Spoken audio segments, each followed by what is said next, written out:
अस्सलाम वालेकुम। उम्मीद है आप सब खैरियत से होंगे। जैसे कि मैंने अपनी प्रीवियस वीडियो के अंदर बताया था कि जो मिड टर्म का रिज़ल्ट है वो आज 9 जनवरी को आएगा।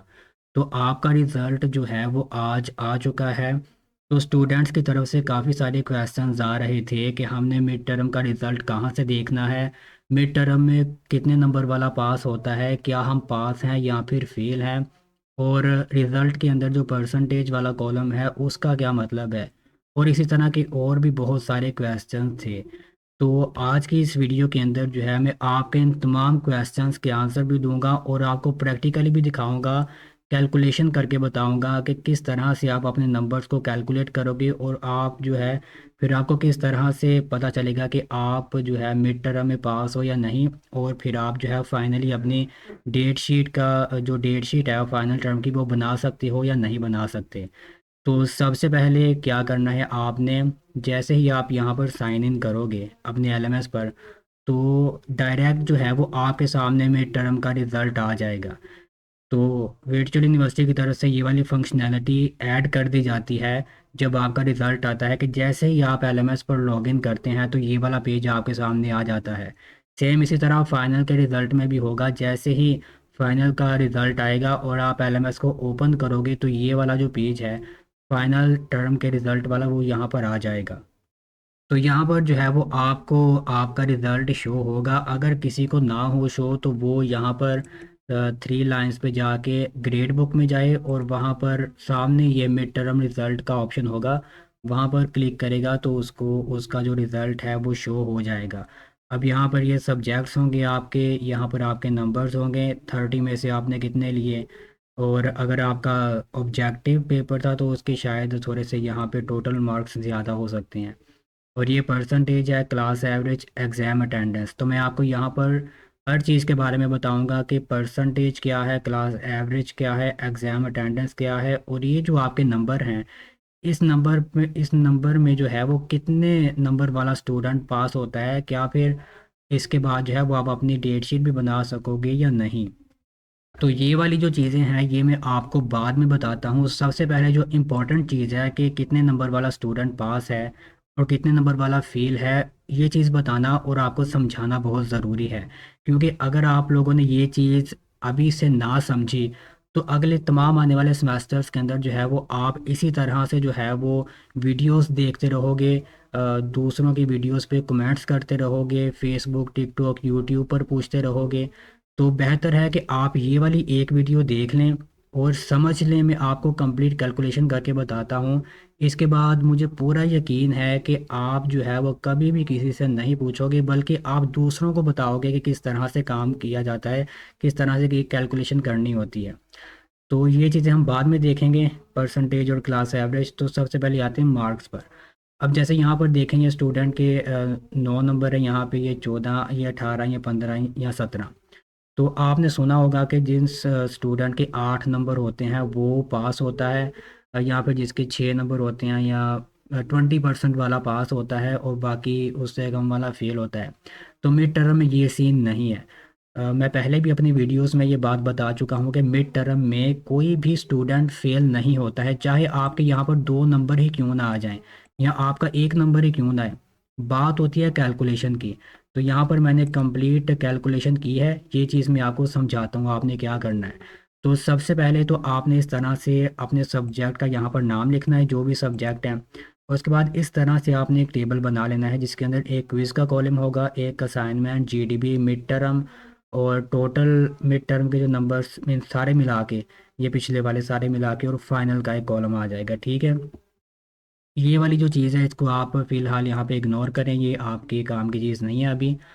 तो यहाँ पर आपने क्या करना है कि ये अगर आप देखें तो क्विज़ के सामने लिखा हुआ है 5%, यहाँ पे 10%, और जीडीपी के सामने 5%, मिड के सामने 20%। तो ये चीज़ें कहाँ से आई हैं, आप लोगों ने जो है इस वीडियो को बिल्कुल अच्छे तरीके से देखना है ताकि आपको समझ आए। तो ये होती है आपकी असेसमेंट स्कीम। ये कहाँ से आती है, आपने होम पे जाना है। होम पे जाने के बाद आप किसी भी एक सब्जेक्ट को ओपन कर लें। तो यहाँ पर ओपन करने के बाद आपने नीचे आके ये लिखा है असेसमेंट स्कीम, इस पर क्लिक करना है। तो यहाँ पर जो है आपको देखने को मिलेगा ये असेसमेंट स्कीम का कॉलम। तो यहाँ पर आप अगर इसको ओपन करें तो ये देखें, यहाँ पर ये आपकी पूरी असेसमेंट लिखी है कि ये जीडीपी कितने परसेंट की है, असाइनमेंट, ये क्विज़, ये मिड टर्म और फाइनल टर्म। तो ये पूरे के पूरे सारे नंबर मिला के आपका 100% बनता है। कौन से सब्जेक्ट का? सिर्फ ये एक जो सब्जेक्ट है। इसी तरह आपने बाकी सारे सब्जेक्ट्स की असेसमेंट स्कीम देख लेनी है, और इन सब को जो है आपने यहाँ पर ये जो फाइल है, इस फाइल के अंदर आपने इसको यहाँ पे लिख लेना है। जैसे ये मैंने लिखा 5%, 10, 5, 20, 60। और कुछ सब्जेक्ट की चेंज भी होती है, किसी के यहाँ पे क्विज 3% का होगा, असाइनमेंट 8% की होगी, जीडीपी 3% की होगी, मिड टर्म 25% का होगा। तो इस तरह से होता है, तो आपने हर सब्जेक्ट की लाजमी देखनी है और इस तरह से लिख लेना है, ठीक है। ये चीज़ अगर आप लोगों ने अभी समझ ली तो मैं 100% आपको श्योरिटी देता हूँ कि इसके बाद आपको किसी से भी पूछने की ज़रूरत नहीं पड़ेगी, आप इजीली अपने नंबर खुद कैलकुलेट कर सकते हो। इसके बाद आपने क्या करना है कि आपने जितने भी आपके क्विज हो चुके हैं उन सबको वन बाय वन लिखना है। आपने वापस एलएमएस पर आना है, यहाँ पर आपने आना है एलएमएस पर, और सब्जेक्ट में आके आपने अपने जो जिस सब्जेक्ट की आप कैलकुलेशन कर रहे हो उसकी आपने असाइनमेंट को ओपन कर लेना है। असाइनमेंट, जितनी असाइनमेंट आपकी आई हैं, इस सब्जेक्ट की सिर्फ एक असाइनमेंट आई है, तो आपने जो है यहाँ पे आके इसको कर लेना है, असाइनमेंट के बारे में लिख लेना है कि 20 में से 20 नंबर आए हैं। इसी तरह आपने सारे क्विज़ के नंबर देखने हैं, उनको इस तरह यहाँ पे लिख लेना है। जीडीपी के नंबर यहाँ पे लिख लेने हैं, मिड टर्म के नंबर यहाँ पे लिख लेने हैं। फाइनल टर्म बाद में करेंगे क्योंकि उसके तो अभी पेपर ही नहीं हुए। फिर आपने क्या करना है कि इन सारे नंबर्स को यहाँ पे ऐड कर लेना है। ये 40 नंबर बन गए जो टोटल नंबर हैं आपके क्विज़ के, और जितने आपने हासिल किए हैं वो है 36। तो फिर इसकी कैलकुलेशन करनी है। कैलकुलेशन मैं आपको अभी बताता हूँ, पहले हम सब की बात कर लें कि इसी तरह आपने किसी की 2 असाइनमेंट्स होती हैं, किसी की 1 असाइनमेंट होती है, तो वो टोटल करके आपने यहाँ पे लिख लेना है। इसी तरह जीडीपी होती है और मिड टर्म होते हैं, ठीक है। अब यहाँ पर आपने ये वाला एक फार्मूला यूज़ करना है, ये फार्मूला अपनी परसेंटेज निकालने के लिए। अ, वैसे तो आपको पता है कि जब परसेंटेज निकालते हैं तो वो होता है 100 × obtained marks multiply by total marks. लेकिन हमारे पास यहाँ पर ये हमने 100 यूज़ नहीं करना, हमने असेसमेंट स्कीम वाले जो परसेंटेज है वो यहाँ पे यूज़ करनी है।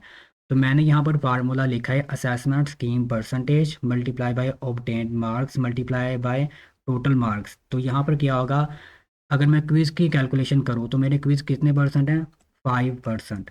तो ये 5% यहाँ पे आ गया, मल्टीप्लाई बाय ऑब्टेन्ड मार्क्स। तो ऑब्टेन्ड मैंने कितने किए, 36, तो ये 36 आ गए। और टोटल कितने हुए, टोटल यहाँ पे हो गए 40। तो इसकी जब हम कैलकुलेशन करेंगे तो ये बन जाएंगे 4.125%। यहाँ पे आपने परसेंट भी लिख लेना है। तो ये देखें यहाँ पे 4.125% आ गया। इसी तरह से आपने सारी की सारी ये कैलकुलेशन करनी है। सिर्फ चेंज क्या होगा, असेसमेंट स्कीम की परसेंटेज यहाँ पे चेंज होगी। अब यहाँ पे असाइनमेंट की असेसमेंट स्कीम क्या है, 10%, तो आपने यहाँ पे 10 लिख लेना है, यहाँ पे 5 की जगह। फिर आगे जीडीपी आएगी, जीडीपी में आपने यहाँ पे 5 लिख लेना है। फिर 20% मिड का है, तो आपने यहाँ पे लिखना है 20। बल्कि मैं आपको यहाँ पे लिख के दिखाता हूँ, अगर आपने अपने मिड टर्म की परसेंटेज निकालनी है तो इसकी असेसमेंट की परसेंटेज क्या है, 20%, तो आपने यहाँ पे लिखना है 20। इसके बाद मल्टीप्लाई बाय ऑब्टेन्ड, कितने ऑब्टेन्ड किए हैं, 17.06। तो आपने यहाँ पे लिखना है 17.06।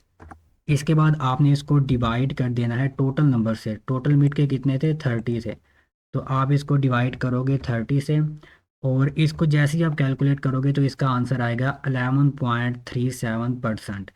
तो ये आपने कैलकुलेट कर लिया। अब आपने क्या करना है, जब आपने इन अ, चारों की परसेंटेज निकाल ली तो आपने ये जो रेड वाले हैं ना, ये वाले जो आंसर हैं इनके, इन चारों को आपने प्लस कर लेना है। जैसे ही चारों को प्लस करेंगे तो ये बनेगा 29.245।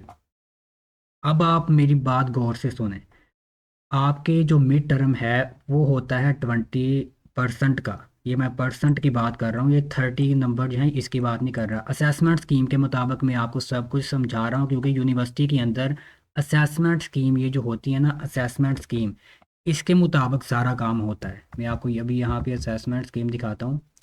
क्योंकि आपका जो सारा काम है ना रिजल्ट का, वो सारे का सारा इस असेसमेंट स्कीम के अकॉर्डिंग होता है। तो यहाँ पर देखें कि ये आपके क्विज, असाइनमेंट और जीडीबी तीनों के नंबर कितने हो गए, 20%, और मिड के कितने हो गए, 20%, दोनों के मिला के कितने बने, 40%। तो आपने जो है इस 40% में से 20% लेने होते हैं। इस तरह से मिड टर्म का रिजल्ट काउंट किया जाता है, और इसीलिए हम अपनी वीडियोस में आपको बताते हैं। आपने सुना भी होगा कि मिड टर्म के अंदर कोई भी स्टूडेंट ना तो पास होता है ना फेल होता है। फेल कैसे होगा वो, अगर उसके 20% में से कम नंबर भी आ जाएंगे तो ये असाइनमेंट, क्विज और जीडीबी के नंबर मिला के उसके 20 में से ज़्यादा नंबर बन जाएंगे। जैसे यहाँ पर अगर आप देखें कि अगर यहाँ पर मिड के 17 नंबर भी आए हैं, लेकिन जब उसके अंदर ये वाले जीडीबी के असाइनमेंट और क्विज के नंबर ऐड किए तो वो सारे मिला के कितने बन गए, 29। 40 में से 29 नंबर आ चुके हैं, इसका मतलब है कि ये यहाँ पर पास है। अगर यहाँ पर इसके 19 नंबर होते, 19 नंबर अगर यहाँ पर होते तो फिर वो फेल होना था, फिर उसका, फिर वो इस सब्जेक्ट की जो है वो फाइनल टर्म की डेट शीट नहीं बना सकता था। ये होता है। अभी मुझे उम्मीद है कि आपको समझ आ चुकी होगी कि मिड टर्म में ना तो कोई फेल होता है और ना ही कोई पास होता है।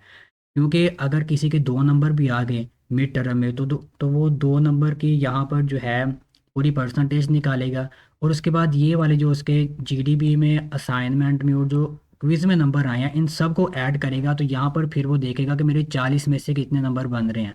अगर तो 40 में से उसके 20 या 20 से ज़्यादा नंबर हैं तो वो पास है, वो अपने फाइनल का पेपर भी दे सकता है। लेकिन अगर उसके 40 में से 20 में से कम नंबर हुए, 19 हुए, 18 हुए, तो फिर वो फेल है। उसका जो फिर सब्जेक्ट है ना वो फाइनल की डेट शीट में शो ही नहीं होगा, और आप उसकी जो है वो डेट शीट ही नहीं बना सकोगे। तो ये पूरी कैलकुलेशन है जो आपने इस तरह हर सब्जेक्ट में आपने इस तरह से कैलकुलेशन अपनी करनी है। अपने सब्जेक्ट्स आपने इस तरह से लिख लेने हैं, और फिर इस तरह से जो है वो आपने अपनी कैलकुलेशन करनी है। तो आई होप कि आपको समझ आ चुकी होगी कि किस तरह से कैलकुलेशन करते हैं, और यहाँ तक अगर आपको समझ आ चुकी है तो इसके बाद जो है मुझे उम्मीद है कि आप जो है किसी से भी नहीं पूछोगे, खुद अपनी कैलकुलेशन हर सेमेस्टर में कर सकोगे। तो ये तो बात होगी कि मिड टर्म में कौन पास होता है और कौन फेल होता है। तो अब यहाँ पर बात करते हैं कि परसेंटेज क्या है, क्लास एवरेज क्या है, और एग्ज़ाम अटेंडेंस क्या है।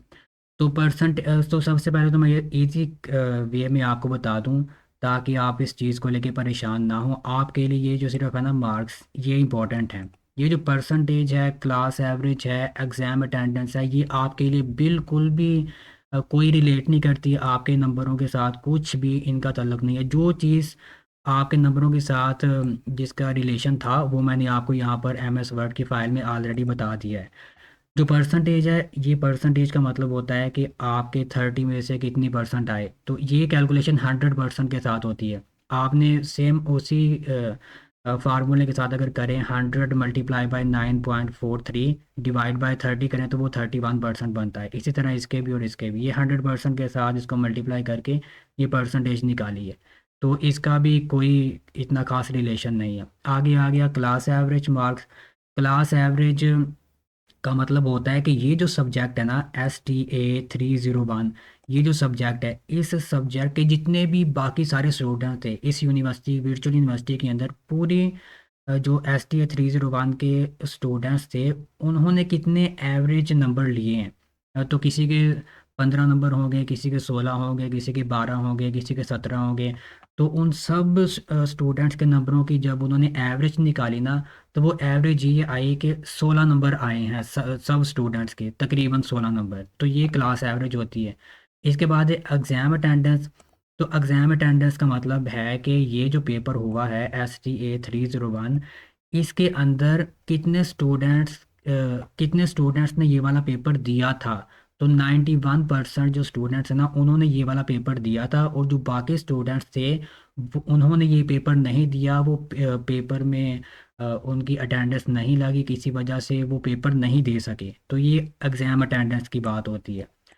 तो ये आपका ओवरऑल मिड टर्म का रिज़ल्ट था, और इसके अंदर मैंने आपको डिटेल से बता दिया है कि आपने अपनी कैलकुलेशन कैसे करनी है।